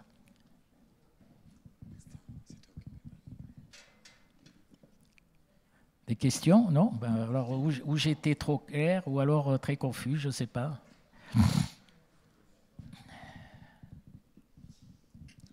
Oui, vous parlez des différents objets que vous avez trouvés, Ouais. mais est-ce que la preuve, disons, de l'établissement d'une population en permanence sur un site n'est pas constituée par les nécropoles? Oui. Alors, l'éternelle question des nécropoles, je pense que mon collègue est beaucoup mieux outillé que moi pour en parler. La seule tombe interprétée comme telle, et c'en est une, qui a été trouvée dans les fouilles du tunnel de la Major et qui a été datée par le C14 des 8e et 7e siècles. Moi, j'en ai parlé avec les gars qui ont fait la datation. En fait, c'est une tombe, alors Henri Trésini parlait de tombe protocoloniale. Il n'est pas du tout exclu, pour en avoir parlé aussi avec Bernard Dedé, qui est spécialiste des sépultures de cette période, donc sépultures gauloises, qu'il s'agisse d'une tombe d'un Gaulois, hein, d'une incinération. C'est fort possible, vu le mobilier, vu qu'on sait maintenant que Marseille a été, on va dire, fréquentée, occupée au 7e siècle, pourquoi pas, hein, mais bon, on n'en sait pas assez. On ne peut pas vraiment prendre une position trop tranchée sur ces éléments-là. Mais les tombes les plus anciennes, mais Manu, tu me corrigeras si je me trompe, elles ne sont pas antérieures à la fin du VIe siècle, donc un siècle après la fondation de Marseille. Hein, on est vers 500, 510, à tout casser, voilà, c'est pas avant, hein, rue Tapis-Vert. Alors bon, c'est vrai qu'on n'est pas descendu jusqu'au fond, à la rue Tapis-Vert. Voilà, c'était... Ça, c'est la grosse lacune de Marseille. Il manque deux choses. Il manque les lieux sacrés, les lieux saints, les temples, les sanctuaires, etc., et les nécropoles. Donc, par contre, Marseille, c'est une des cités les mieux documentées de l'ensemble du monde grec colonial. On commence à appréhender de façon sûre, avec des vestiges bien attestés. Au point de vue de l'urbanisme notamment, bon, de l'architecture domestique ensuite, on sait comment ça marche. Mais vous parlez du reste, bon, aussi le problème du port, de la navigation, des bateaux, de l'architecture navale, c'est bien documenté. Après, le rempart, on en connaît un petit bout, l'enceinte archaïque dans le jardin du port antique, et puis le reste, un petit bout au Carme, et encore, c'est l'enceinte hellénistique. Et voilà, les temples, on suppose toujours.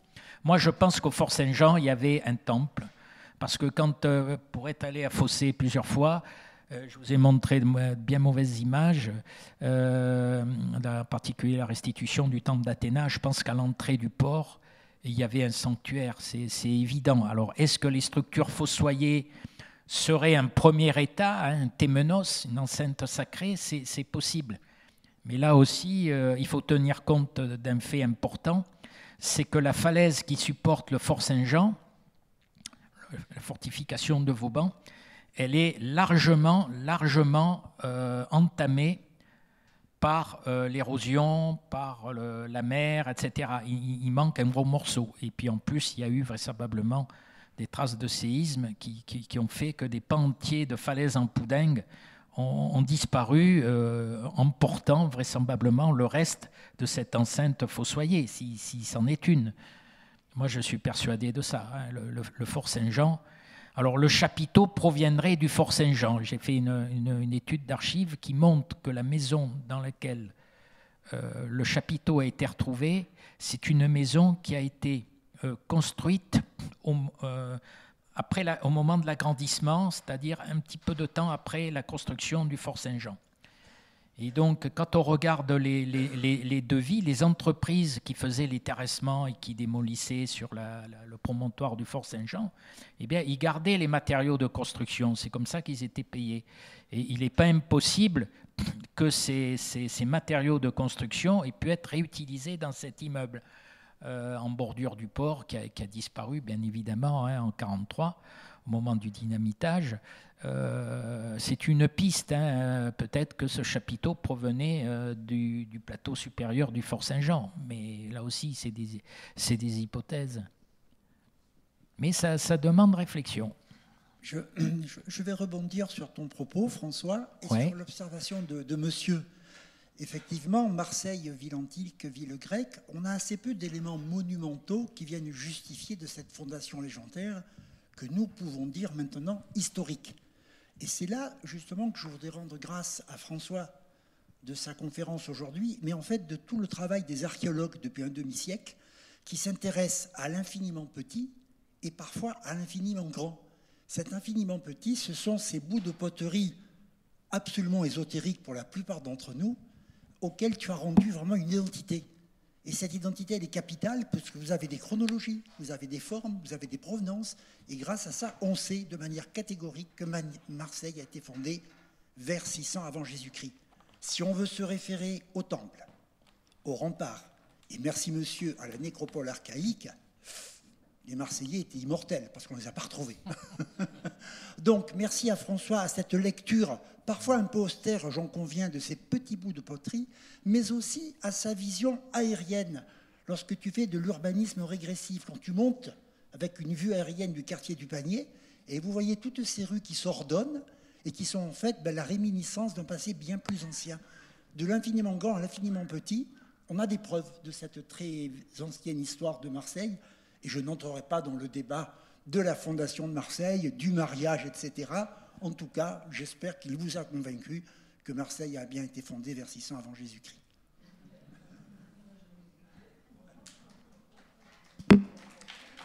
Alors, c'était Manuel Moliner, donc responsable du service archéologique et du dépôt archéologique au sein de la ville de Marseille. Merci François pour cet exposé passionnant. Tu connais mon goût pour l'histoire sociale. Alors, à la fin de ton exposé, laisse à penser en fait que la ville était déjà métissée et que les Grecs cohabitaient avec les Gaulois. Tu aurais quelque chose à dire là-dessus ? C'est le cœur de l'exposé, c'est le cœur du débat. C'est que, évidemment, quand on est au XVIIe siècle, au XVIIIe, au XIXe, on peut parler aisément de ces choses. Là, on en est réduit à se fonder sur des petites traces, infiniment petits, comme disait mon collègue Manuel. Je pense qu'effectivement, aujourd'hui, je pense qu'il faut arrêter d'avoir cette vision linéaire. Je crois qu'il faut raisonner au cas par cas. Je vous ai dit le principe général, à quoi servaient les céramiques non tournées, éviter de tomber dans les pièges essentialistes, avec deux exceptions de taille. C'est ces deux chantiers, pour l'instant, il y en aura peut-être d'autres, qui sont Saint-Laurent et Cathédrale, où on a à la fois, évidemment, les pots et les jattes, mais on a des coupes, et on a surtout du mobilier métallique qui provient du monde gaulois. Donc, bracelet pour Saint-Laurent, sculptorium ou gratte-poux pour la cathédrale, donc qui, effectivement... Alors, pourquoi les femmes? Alors ça aussi, c'est une question, puisque à Saint-Laurent, à Cathédrale, on a dans ces, on va dire, dans ces cabanes qui sont plus des auvents, des abris que des cabanes, de l'activité métallurgique. On a des scories, on a des petits fonds de creuset. Pourquoi pas des hommes? Parce que les hommes, ils utilisent aussi bien que les femmes les coupes et ils portent des bracelets aussi. Alors moi, je n'exclus pas que dans la cité, on ait pu faire venir des techniciens de la métallurgie pour des tâches extrêmement précises. Ça, c'est un phénomène qu'on connaît bien dans les cités grecques. Ça dépasse la simple question des femmes. C'est plus le problème des Gaulois, des hommes, pas seulement que des femmes, parce que les artisans, là, pour la métallurgie, ce sont des hommes. S'il y a eu des Gaulois, je pense plutôt à des spécialistes de la métallurgie. On a un petit peu le même phénomène à Gravisca, où les Grecs, ils font venir des Étrusques au moment de la fondation du site, qui est un emporion, qui est fondé, donc une place de commerce, qui est créée en même temps que Marseille. C'était un relais pour les routes maritimes. Les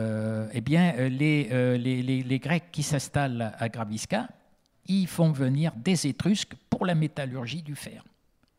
Donc, pourquoi pas Marseille? Moi, je vois bien des Grecs faisant venir, pour une durée précise, pour des tâches extrêmement précises, en l'occurrence la métallurgie, la réduction, griller le minerai, des artisans gaulois, qui étaient finalement les experts de la métallurgie du fer.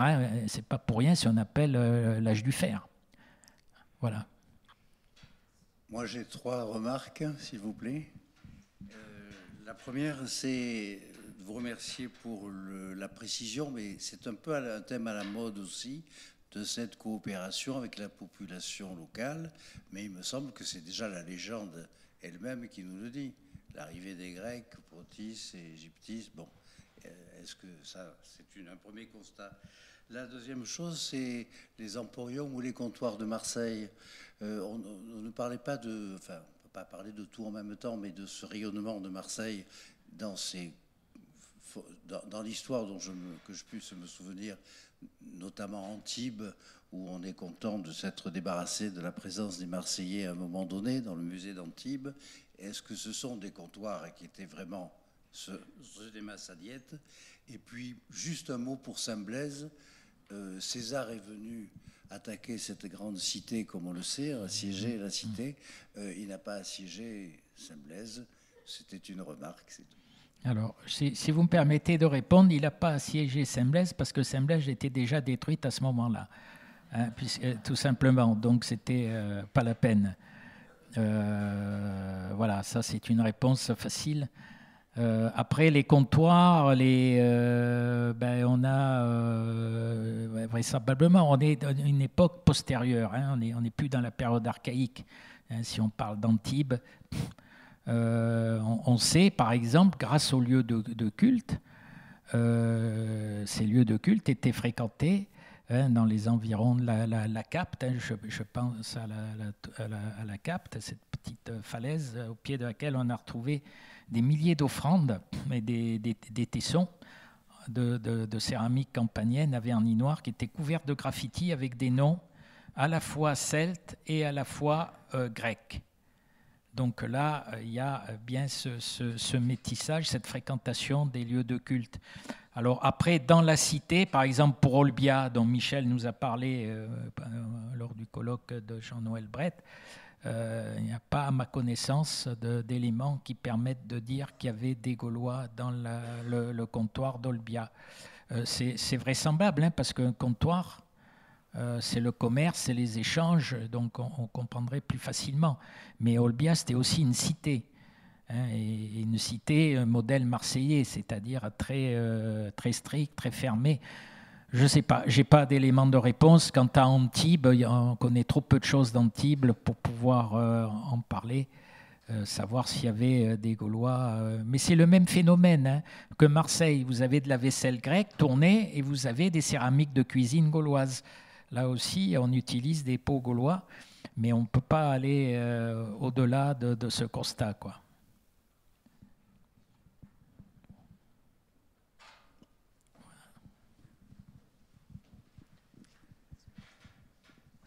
Est-ce qu'il y a d'autres questions? Non? Des remarques? Oui, j'aimerais savoir si la grotte Cosquer est au même niveau en hauteur que les grottes anciennes de Saint-Marcel. Non, pas du tout. Cosquer, c'est beaucoup plus profond que ça. Les abris de Saint-Marcel, vous les voyez, hein, ils sont juste en dessous du plateau. Cosquer, c'est beaucoup plus bas. D'accord.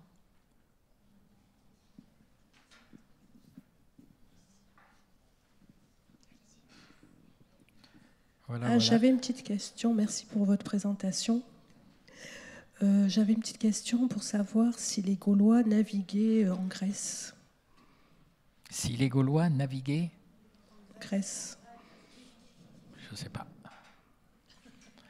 Il y a quelque chose d'important, hein. Je vous ai parlé des dépôts launatiens, de tous ces bronzes là, récupérés, cassés. Et il y a Stéphane Verger, qui, en étudiant les sanctuaires grecs, les sanctuaires très connus comme Corinthe, par exemple, dans toutes les cités grecques, il y avait des sanctuaires, à Delphes aussi. Eh bien, on trouve ces objets, des objets gaulois, comme offrandes dans les sanctuaires grecs. Ce qui suppose aussi que ces objets ont dû circuler avec leurs propriétaires ou avec certaines personnes, donc des Gaulois, qui ont dû fréquenter ces sanctuaires grecs. Les sanctuaires grecs, ils étaient fréquentés par toutes les nationalités, hein, par les Étrusques, par les Phéniciens, par les Gaulois. Ça a été montré par Stéphane Verger. Au milieu d'offrandes grecques, eh bien, on trouve des bracelets, des fibules, purement gauloises, même du nord de l'Europe. Ces objets circulaient et je pense que s'ils sont arrivés sur ces sanctuaires, c'est aussi parce qu'il y avait des Gaulois qui participaient à leur transport. Ça ne s'est pas fait tout seul, les Grecs. Il faut arrêter de croire que la Méditerranée, elle s'est faite uniquement avec les Grecs et les Étrusques et les Phéniciens. Voilà. Même si les Gaulois, en principe, ne sont pas des marins, quoi. Merci pour votre réponse. Et j'avais une autre question. Lors de la réalisation du fossé par Louis XIV du Fort Saint-Jean, c'est-à-dire que la presqu'île en fait est devenue une double presqu'île, est-ce que dans les archives militaires de cette époque, on retrouve des traces d'objets qui auraient été retrouvés et conservés peut-être à Paris? Non, on a ces archives ont été fait l'objet d'un rapport très volumineux par une personne dont j'ai oublié le nom. Et à l'époque, donc en 2013, au moment du projet du MUSEM, il y a eu toute une étude d'archives qui a été faite. Donc toutes les pièces ont été inventoriées. Moi, j'en ai regardé certaines. Non, il est jamais. Les seules choses qui intéressaient en fait les maçons, les entrepreneurs, les terrassiers, c'était la récupération des blocs, des pierres de taille pour pouvoir les revendre. Mais ils ne précisaient pas si c'était un chapiteau ionique ou un vulgaire chéron du Moyen-Âge, malheureusement pour nous. Et tout le reste, ben non, c'est passé. Alors, on voit bien dans les coupes de Vasseur, les coupes inédites, les coups de pioche des terrassiers au moment de l'installation du fort. On voit qu'il y a des niveaux antiques sur 5-6 mètres de hauteur qui ont été recoupés pour permettre l'installation des courtines du fort. Ça, c'est quelque chose que j'ai pu constater, c'est-à-dire que c'est une des plus grosses destructions du potentiel du fort Saint-Jean a été faite au XVIIe siècle, à la fin du XVIIe siècle, au moment de la construction du fort. Non seulement ça a modifié tout le paysage, hein, ça a créé une unité à part, le fort Saint-Jean, hein, qui était au départ rattaché à la butte Saint-Laurent, mais aussi le potentiel a été détruit sur des largeurs énormes, hein, qui peuvent atteindre 10 mètres, 8 mètres, quoi, des tranchées de fondation qui sont extrêmement larges et qui ont ensuite été remplies avec les déblais.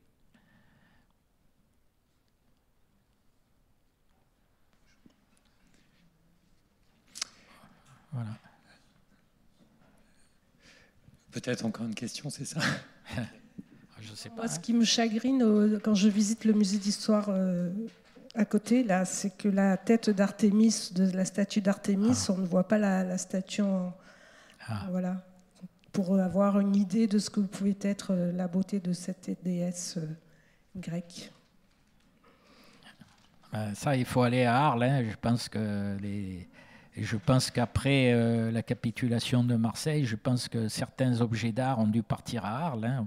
Marseille pourrait peut-être réclamer certaines choses qui sont exposées maintenant à Arles, et notamment la tête d'Artémis qui était dans le Rhône avec sa tiare, hein, qui était peut-être marseillaise au départ. Hein. Ça, on ne sait pas.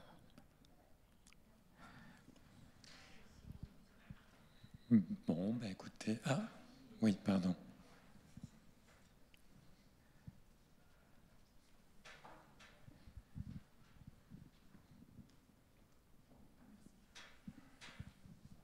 J'ai deux petites questions. La première, c'est les fouilles qui sont tronquées, parce que par exemple, on dit que les fouilles du collège du Vieux-Port, elles ont été, vu l'urgence, enfin, ça a été tronqué.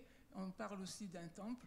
Et d'autre part, moi, j'ai enseigné vers Saint-Barnabé, et vers 2006, il y a eu des fouilles. Il paraît qu'on a trouvé des traces d'habitat, mais alors très très très anciennes. Je ne sais pas à quoi ça correspond. Oui, alors pour Saint-Barnabé, je pense qu'il faudrait interroger nos collègues de l'INRAP, en l'occurrence Bernard Silano. Effectivement, c'est de la proto-histoire qui a été mise au jour. Hein. Je crois qu'il y avait du néolithique et de l'âge du bronze. Il y avait une très belle maison de l'âge du bronze. Et pour le collège Vieux-Port, le site est classé, il a été emblayé. On n'a pas pu, comme vous savez, mettre un terme à cette fouille. Mais c'est vrai, vous parlez d'un temple, il y a un petit lieu de culte bien daté du milieu du VIe siècle. C'est un complexe exceptionnel où là, on pourrait peut-être dire à propos des lieux de culte, des lieux sacrés, prononcer le mot du collège Vieux-Port. Voilà, mais malheureusement tout ça est enterré, classé, protégé. Hein. Espérons qu'un jour quelqu'un puisse reprendre cette fouille qui demanderait des moyens exceptionnels et un budget pharaonique.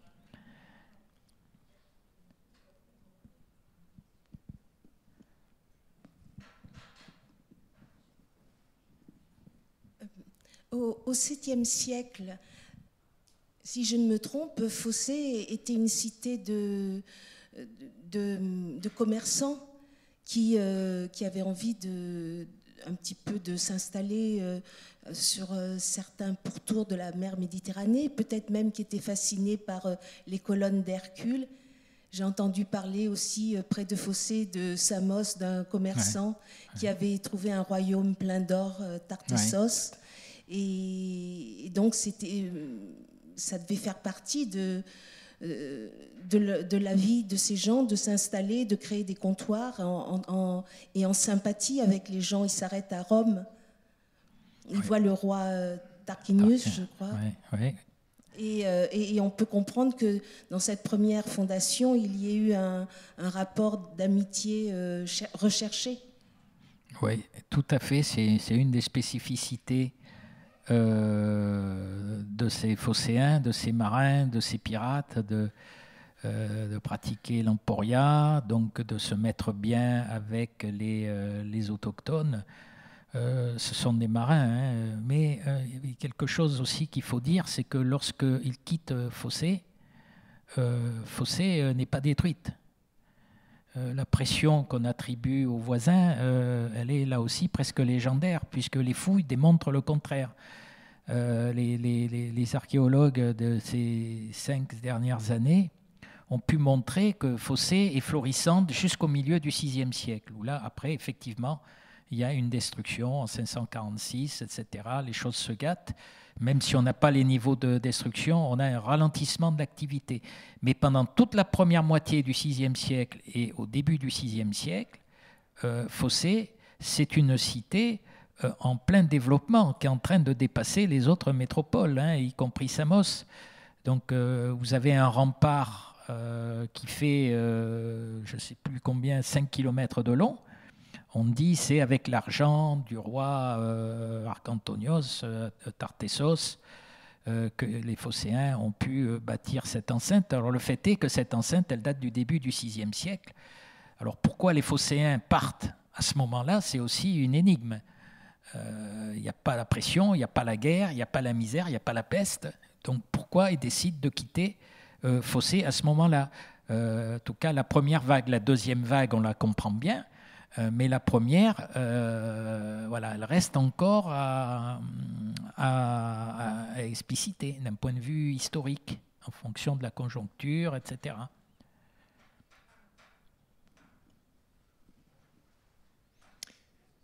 Oui, dernière question peut-être.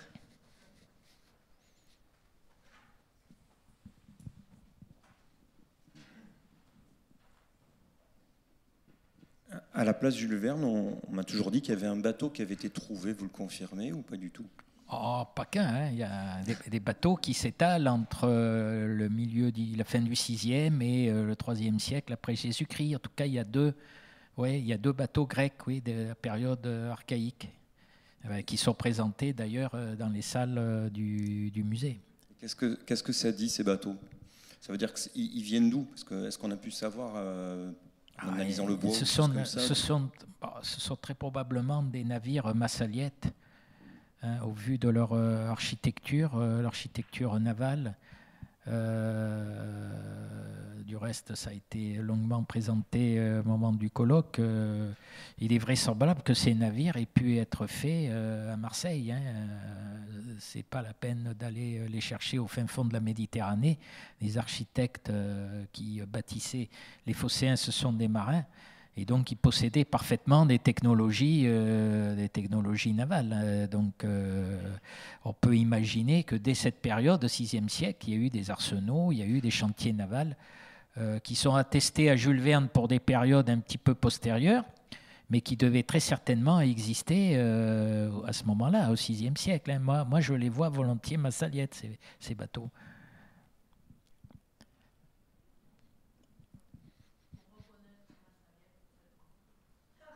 Grec. De toute façon, dans toute la Méditerranée, on fait les bateaux de la même façon, pratiquement, hein, cousus au départ, et puis cousus et chevillés, et puis chevillés. Il y a une évolution, hein, qui vous a bien été montrée au moment du colloque. Ben, les massaliettes, ils utilisaient ces techniques-là, hein, avant d'en faire des bateaux phocéens ou des bateaux étrusques. Voyons d'abord les bateaux massaliettes. Ah, ça, je pourrais pas, je suis pas. Ah, ça, de bonnes questions, mais je suis incapable. Si quelqu'un dans la salle peut répondre à ma place, je serais ravi. Hein. Ouais.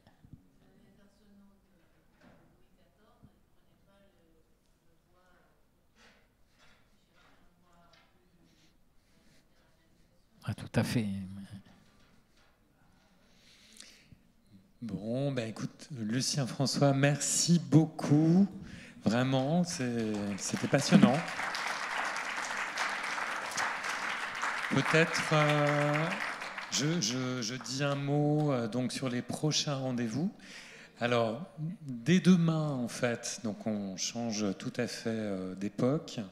Dès demain, en fait, dans le cadre du festival Au les Beaux Jours, on programme en fait une table ronde autour d'un podcast qui a été réalisé sur la figure de Samben Ousmane. Voilà, table ronde et lecture, Samben 2.0, l'aîné des anciens. Samben Ousmane, pour ceux qui ne le connaissent pas, ça a été un ouvrier du port, qui a écrit le Docker noir, qui a fait quand même référence dans la littérature à Marseille. Et donc, il y a eu un podcast qui a été réalisé sur cette figure importante, à la fois de la littérature, mais aussi des luttes sociales de l'époque. Et qui sera également... Donc, il y aura la présentation de ce podcast, mais aussi dans le site du Port Antique. On vous invitera à participer à une écoute au casque de ce podcast, donc confortablement installé dans des chaises longues. Donc j'espère qu'il fera beau. Voilà. Donc voilà, c'est la deuxième partie de cette soirée.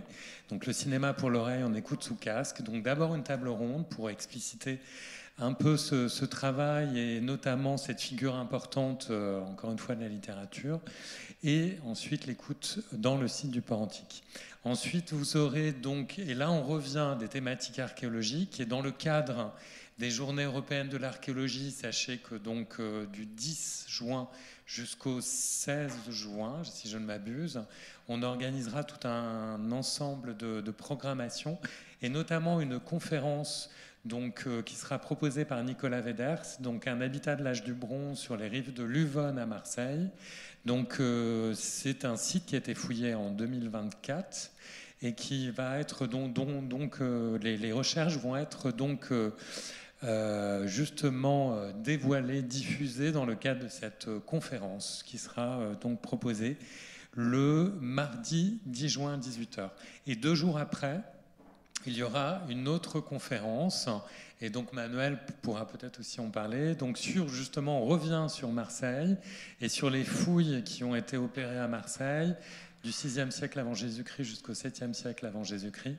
Et donc c'est un ouvrage qui a été réalisé par Marc Buéron, directeur scientifique et technique de l'INRAP, et Philippe Mélinan, archéologue de l'INRAP.